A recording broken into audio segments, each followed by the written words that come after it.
Netflix made a Devil May Cry anime because clearly we needed more reimaginings of things that already worked. God bless America!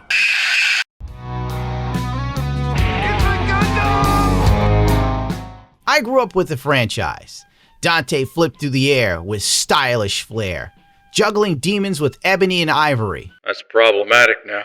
How does it feel to have lived long enough to see all of your favorite franchises go down in flames? I'm fine. I'm perfectly fine. So I wanted to like this. I did.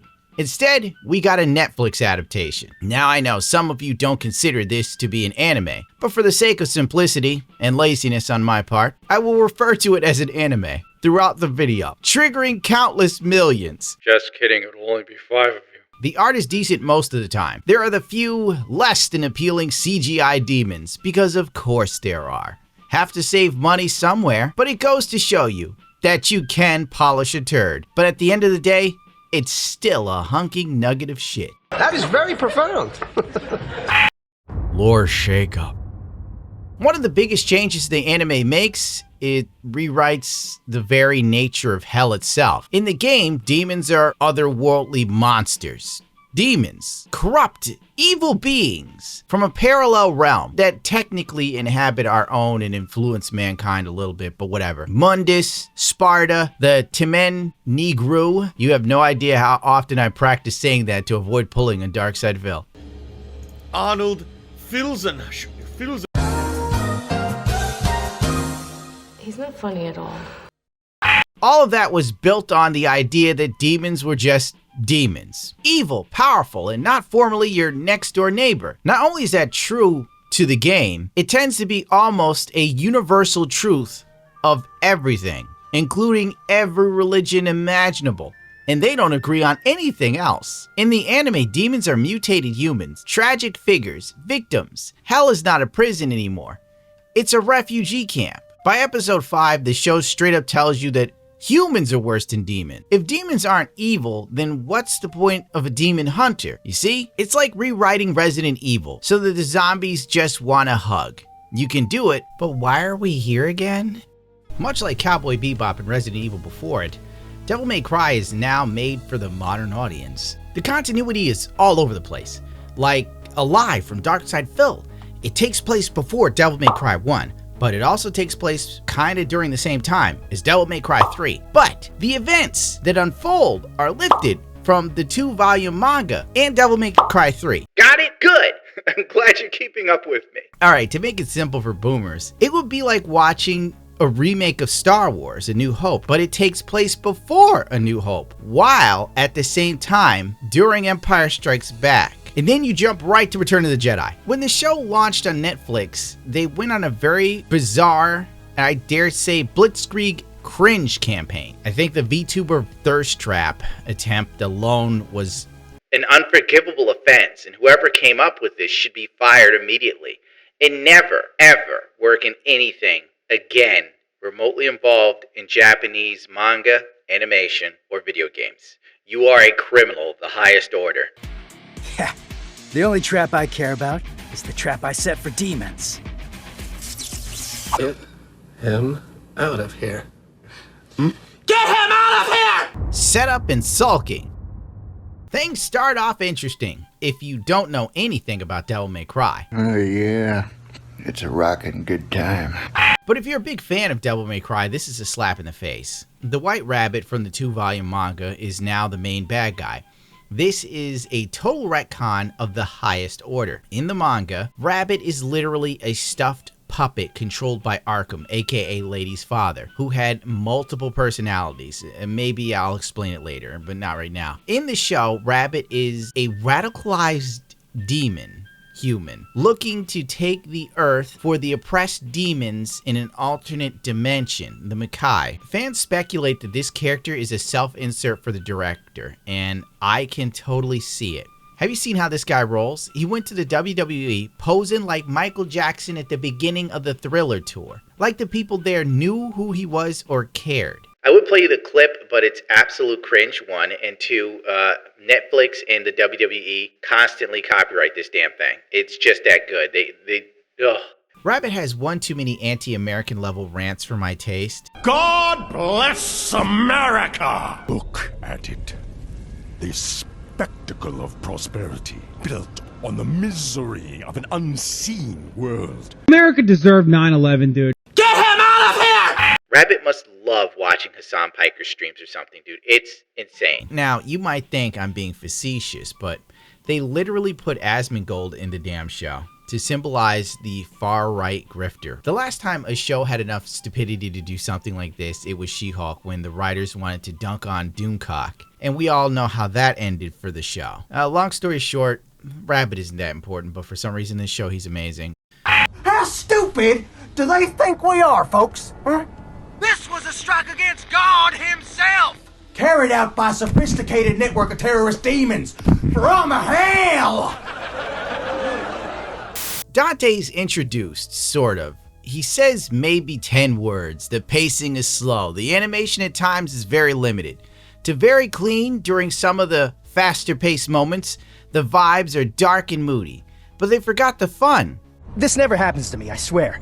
The intro looks visually stunning, but lacks soul. Like every corpo piece of garbage we get in this day and age. It is a clear nod to other stylish anime intros, but doesn't really work with the franchise. The music and the visuals do not work together. They don't even make a point of hitting beats of the song. But then again, how can you put an anime to Limp Bizkits? Throw your hands up. It's not even a good song for driving a car, and that's what it's about. By the end of episode 1, we get geopolitical nonsense. Terrorist demons, end quote. I bet when Adi was working on this, he thought to himself that he was channeling Hideo Kojima, but in reality, he just went full Chris Chan. The big CWC. I'll just skip over Dante using the Speed Force to save people in a diner. Oh yeah, Enzo Farino's in the show. If you're a fan, you know. If not, you don't care. They made him into a massive scumbag. At this stage of their relationship, Dante should have been going by the name Tony Redgrave.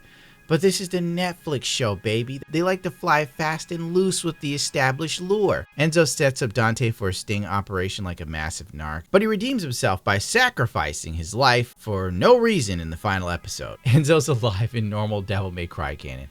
Don't matter. None of this matters. The lure dump.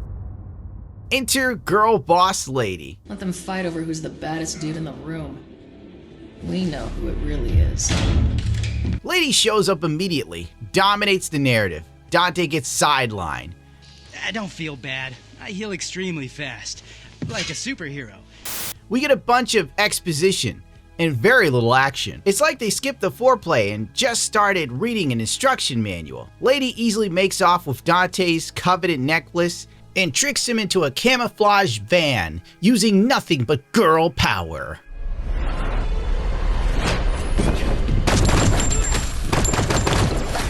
And immediately trap the demon hunter, who's like totally superhuman. And this wouldn't work any other way, but it works here because Lady's a woman and women are powerful. They can even overpower a dude who's literally strong enough to, like, I don't know, pick up a truck and throw it over his head if he really wanted. Girl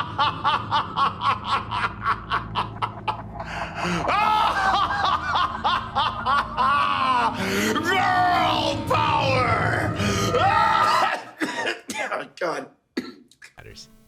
Lady is every girl boss trope turned up to 11. By the end of the series, you will hate her. She does everything well. She's basically a foul-mouthed Mega Man with rocket boots and all. I knew we were in trouble when they showed off the first designs of Lady a few years back, and I thought, this isn't going to end well. And God, I was right. I want to highlight a comparison that encapsulates the common millennial writing style that we've all grown to loathe. The difference between sincerity and irony. You've heard of it, haven't you? The legend of Sparta? When I was young, my father would tell me stories about it. Long ago, in ancient times, a demon rebelled against his own kind for the sake of the human race. With his sword, he shut the portal to the demonic realm and sealed the evil entities off from our human world. But since he was a demon himself, his power was also trapped on the other side. I never believed it. I thought it was just a child's fairy tale. But I discovered that this so-called legend wasn't a myth at all. Sparta existed. Sparta's the one hell dweller who might be worth not vaporizing on sight. He was a demon knight, whatever that means. Big bad warrior, blah blah blah. Served as the right hand of Mundus, the demon's king, 2,000 years ago when our world was still connected to their and Mundus wasn't happy just ruling the earth. He wanted to conquer humanity, make slaves of us all. Typical demon shit. And I guess Sparta woke up one day and realized, hey, this is evil as so he rebelled. He fought against Mundus, taking out hundreds of his own former legions. Kind of the least he could really. How does it feel to have lived long enough to see all of your favorite franchises go down in flames? Feels great. In the Devil May Cry games, Lady was tough. She was a pain in the ass too, but you didn't have to make Dante look stupid for Lady to look good. This version of Lady lacks sincerity. She lacks character. She's a sad attempt at redefining a strong female character by getting rid of all of her femininity and basically making her into another version of the MCU's Captain Marvel. Fan service with absolutely no payoff. While Dante's being transported, the Rabbit Gang attacks to grab the amulet. The group of demons with him consist of bosses throughout the Devil May Cry series. We won't cover them all because I'm lazy and I don't want this video to be 1,000 years long. Agni and Rudra make an appearance. Remember them? Neither do I, because the anime doesn't remember them either. The elemental demon twins with fire and wind powers, sealed away by Sparta and introduced in Devil May Cry 3. In the game, they had surprisingly chill personalities, affable even, and treat combat more like a formal engagement. Look, brother, it's been ages, but we finally have company. I see that. We must entertain our guest. You're right. We have to be gracious hosts. What should we do? How do I know? We need to come up with something. Brother, our guest is sighing. Sigh? What is sigh? Well, a sigh is when... Enough already! How long are you two gonna keep carrying on like this? In case you didn't get the hint, I'll spell it out. You're a guest. Wants to go through. Got it? Our job here is to guard this pool. That's right! We cannot let you pass!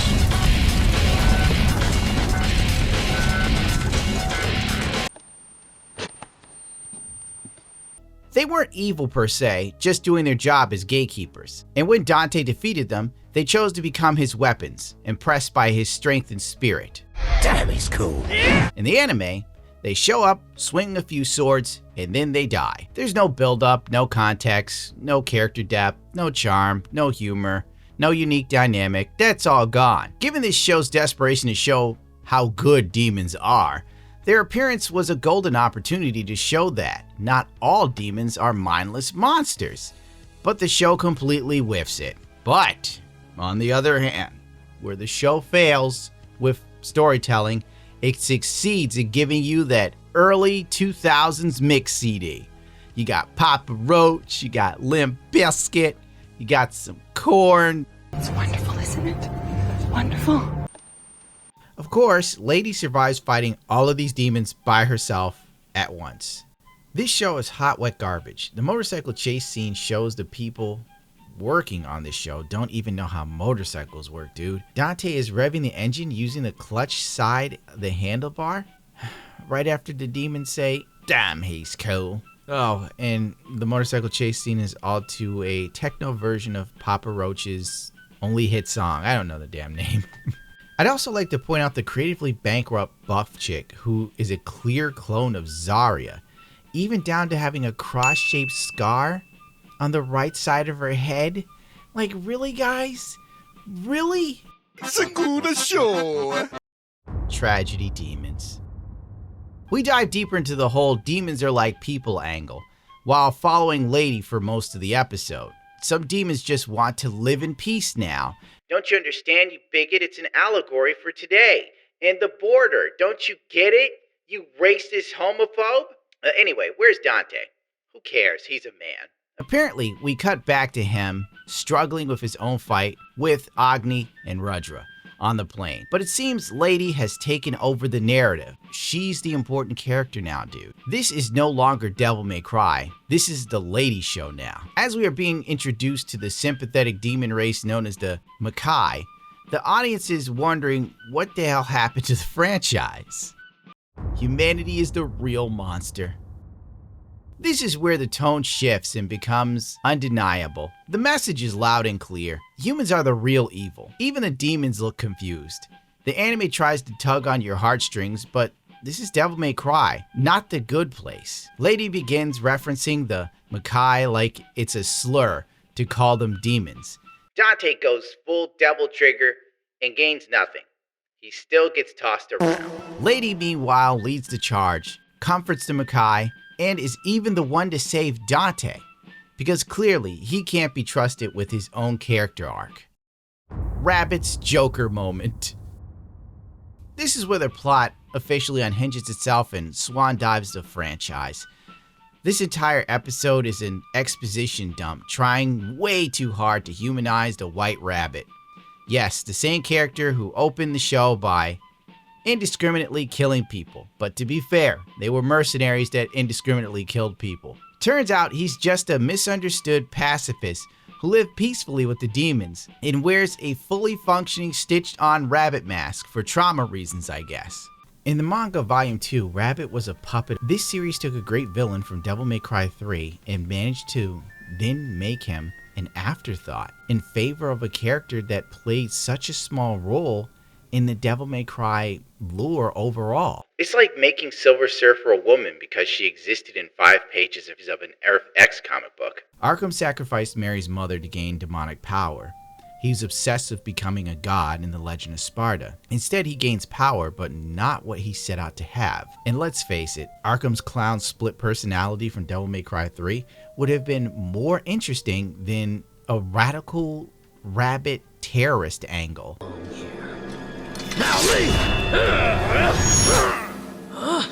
Zowie, that was close.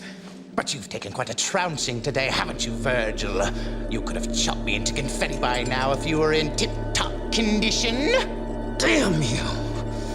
You have lost.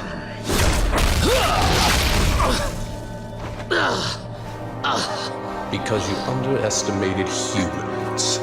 But we get Vampire Dad, I guess. I'm sure they will have some sort of half-baked explanation for him being around and being different in Season 2. Had they stuck to the lore, it would have been a far more compelling story than whatever it is we have here. Arkham working with Virgil to open up the 10 Men Negru for power, then Arkham wanting to steal Sparta's demon energy makes more sense than a dude sewing a rabbit mask to his face and trying to open Earth's borders for demon migrants. I give up.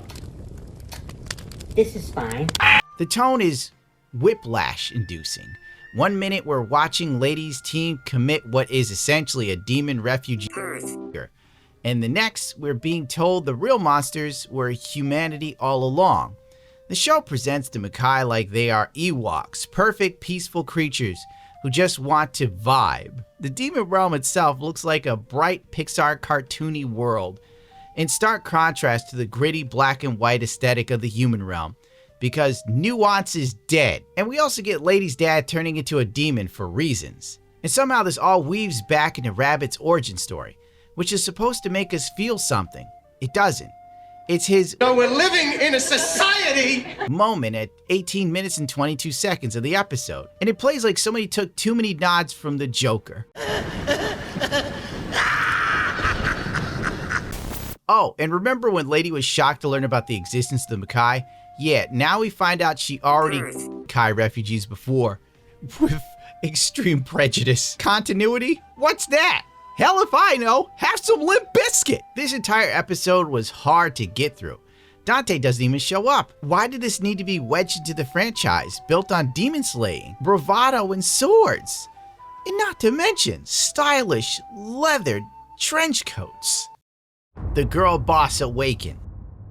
Lady becomes the protagonist. Who'd you expect? Some dickhead in a musty leather trench coat? Please, I want to die. She outsmarts Rabbit, makes him drop the necklace he spent the entire series chasing, and kills more demons in one scene than Dante has across the whole season. Dante again is frozen out of his own narrative. The show feels like it's about him, but only the way a tombstone is about the guy buried underneath it. America invades hell to Green Day. We've officially hit peak absurdity. The US Vice President, who is an allegory for Dick Cheney, who might be the only character aware he's in a joke, tells his soldiers to pose dead demons with weapons to make them look threatening. You know, just in case the literal demons weren't scary enough without props, right? Around 10 minutes in, Lady once again has to explain Rabbit's weakness to Dante, because of course she does. Dante, the half-demon son of Sparta and half-angel, needs a girl bus to figure out the final boss. Rabbit, after guzzling low-tier demon blood, somehow becomes more powerful than Dante. Why? Because he has trauma. Dante is absolutely useless here, and once again, has to be saved, this time by Lady, who survives the helicopter explosion and walks it off with nothing but a bruise. It's the Captain Marvel moment of the series. Never occurred to me that one might come from above.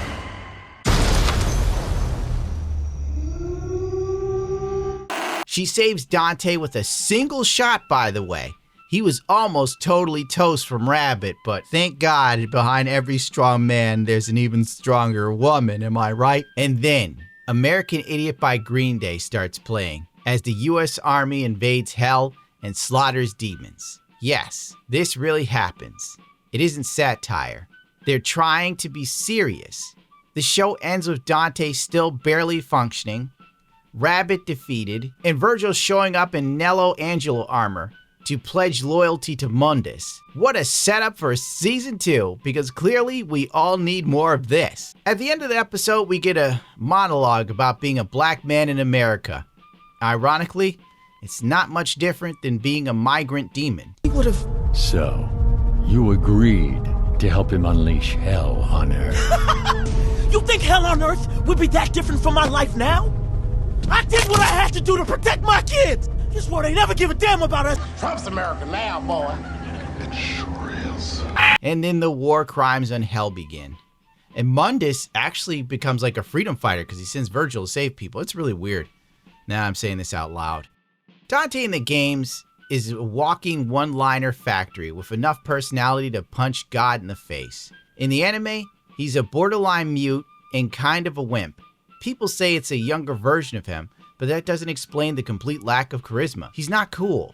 He's not snarky. He's just there. The odd times he tries to be silly, it just comes off as a poorly written and unfunny Deadpool clone. The way this usually goes is I do that, then drop a killer one-liner. But I'm drawing a complete blank right now. This never happens to me, I swear. Okay, wait. I got one. Pretend I just shot that guy. Bang!